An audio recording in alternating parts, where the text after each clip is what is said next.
So there you hear it. Basically taking away another 6 minutes where a team would really want to do it, because why would you? If you foul the team getting a free throw and they're getting the ball back. Do you think, though, that the league did enough right now to sort of get rid of this whole Hack-A-Shaq stuff? No, but I think Adam Silver's in a tough spot because he hasn't got the power to just go out there and change rules whatever he wants. He has to find a compromise that the owners all agree on.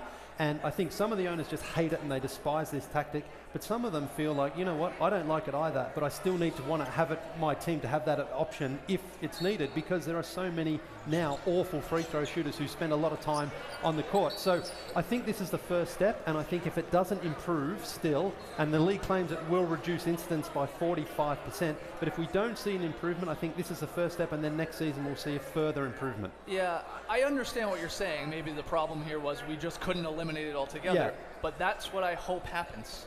That needs to happen because, yeah, they throw out that, oh, it should reduce it by 45%.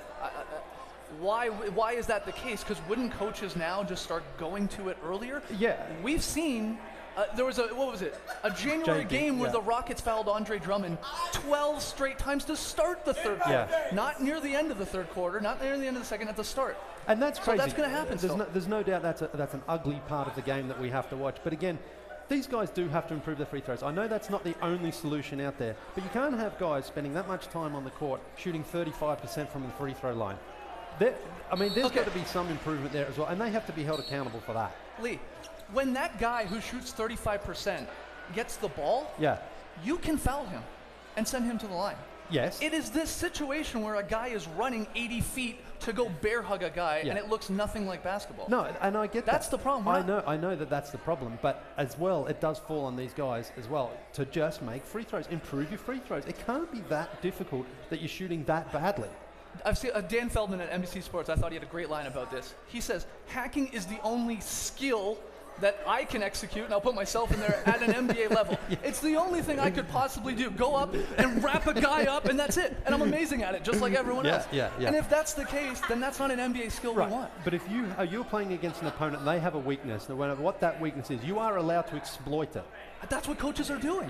So okay, but I'm also a fan that watches the games.